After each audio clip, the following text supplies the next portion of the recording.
In a small garden just outside ancient Athens, a philosopher gathered a community dedicated to a simple but ambitious goal: to understand the nature of the world and to live peacefully within it. We must exercise ourselves in the things which bring happiness, since if that be present, we have everything, and if that be absent, all our actions are directed toward attaining it. They explored nature to understand its workings and reflected on ethics to guide their lives.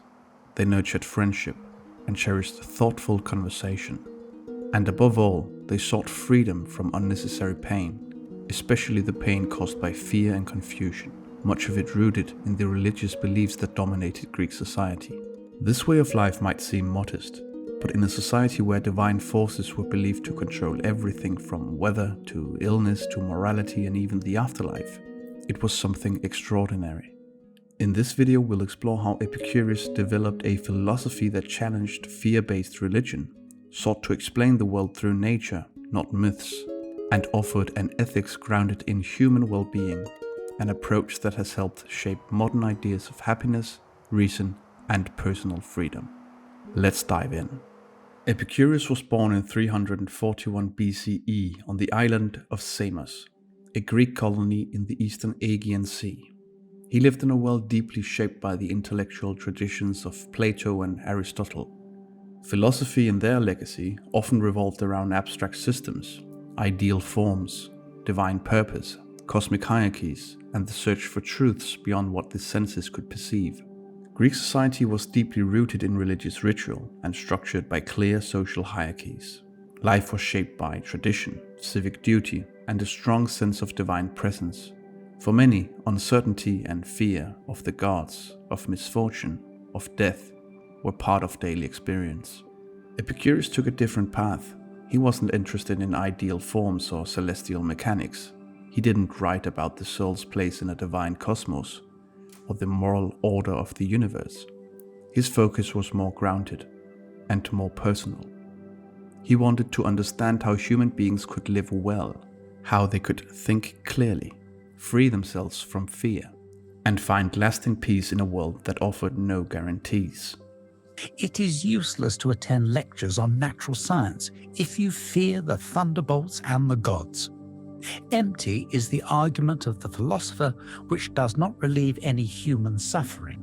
If you wish to be happy, do not seek to increase your goods, but to lessen your desires. It was informal, welcoming, and open to people typically excluded from philosophical circles: women, former slaves, and ordinary citizens. This alone speaks to something important about his character. He was less interested in status or power, and more interested in helping people live better lives. For Epicurus, philosophy wasn't a career or a system, it was a medicine for the soul, a way to replace confusion with clarity, fear with understanding, and restlessness with contentment. His philosophy came down to a simple equation: don't fear the gods, don't fear death, understand nature, limit your desires, that's the path to happiness. Now, let's be clear. Epicurus wasn't an atheist in the modern Dawkins-style sense. He didn't go around trying to abolish religion or declare that gods didn't exist. In fact, he said, There are gods, for the knowledge of them is self-evident. But here's the twist: the gods don't care. To Epicurus, the gods exist in some remote, blissful state, perfect beings who don't interfere, don't judge, and certainly don't punish. The blessed and immortal nature knows no trouble itself and brings no trouble upon any other being. He wasn't trying to erase religion or campaign against it. He was trying to rescue people from what religion had become: a system built on fear, guilt, and ritualized anxiety. And that's where he drew the line. Epicurus wasn't anti-God, he was anti-fear, anti-superstition, anti-authority masquerading as divine truth. He redefined piety not as sacrifice or obedience, but as emulating the gods' peace, not fearing their wrath. In other words, he didn't reject spirituality, he rejected the weaponization of belief.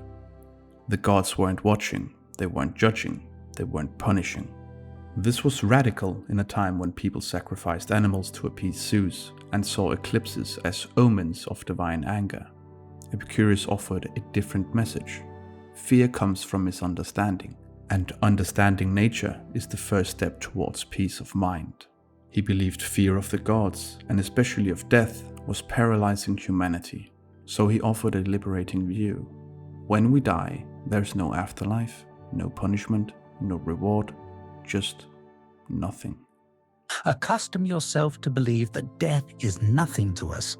For all good and evil consists in sensation, and death is the privation of sensation. Therefore, a correct understanding that death is nothing to us makes the mortality of life enjoyable, not by adding infinite time, but by removing the longing for immortality. For there is nothing terrible in life, for the man who has truly understood that there is nothing terrible in not living. So foolish, therefore, is the man who says that he fears death, not because it causes him pain when it is present, but because he suffers in anticipation. For that which, while present, causes no distress, causes unnecessary pain when merely anticipated. Rather than seeing the end of life as something to fear, Epicurus saw it as a source of liberation. If death is simply the absence of sensation, if there is no afterlife, no judgment, no eternal punishment, then we are free to stop worrying about what comes next. What mattered for Epicurus was this life, the one we're living now. And in this life, Epicurus offered a somewhat radical claim for the time. The world wasn't governed by intention. It also wasn't out to get us. It simply was. Epicurus offered a coherent vision of the universe grounded in observation, not myth. He believed that peace of mind depended on more than just letting go of fear. It required knowing how the world actually works. It is impossible to dispel fear about the most important matters if one does not understand the nature of the universe. But without this understanding, there is no peace. To explain the world, he turned to atomism, a theory first proposed by Democritus. But Epicurus wasn't just borrowing old ideas, he reworked them into something more practical. Reality, he said, consists of atoms and void. Tiny indivisible particles moving through empty space, forming and dissolving all things by chance and necessity. Even the soul was made of atoms. There was no divine order shaping events from above, no cosmic justice unfolding behind the scenes, just the movement of matter in infinite combinations. We must suppose that the elements out of which worlds and all things in them are composed are limited in number, and that these elements are indivisible and unchangeable. These elements are of solid substance and cannot be dissolved in any way. Nothing exists except atoms and empty space. Everything else is opinion. We must consider that the whole nature of the soul is a body composed of fine particles dispersed throughout the body. The gods are not the cause of all things, for if they were, all things would be perfect. To many, this might sound cold or bleak, but to Epicurus it was liberating. The idea that the universe is indifferent, not hostile, not judgmental, meant that we could stop looking for meaning in what were thought to be supernatural forces and start finding it in what we can observe, experience, and understand. Natural causes, not angry gods, were behind the lightning, the plague, the harvest. And by understanding these causes, even imperfectly, we free ourselves from fear. Not because we control the world, but because we no longer misinterpret it. This shift from divine explanation to natural cause wasn't just a philosophical position, it was a form of therapy. Because if nature runs its own terms, and we are part of it, then the good life isn't about appeasing higher powers. It's about learning to live wisely within the natural order. Epicurus' ideas might have vanished entirely if not for the Roman poet Lucretius, who centuries later distilled his philosophy into a sweeping, poetic work called On the Nature of Things.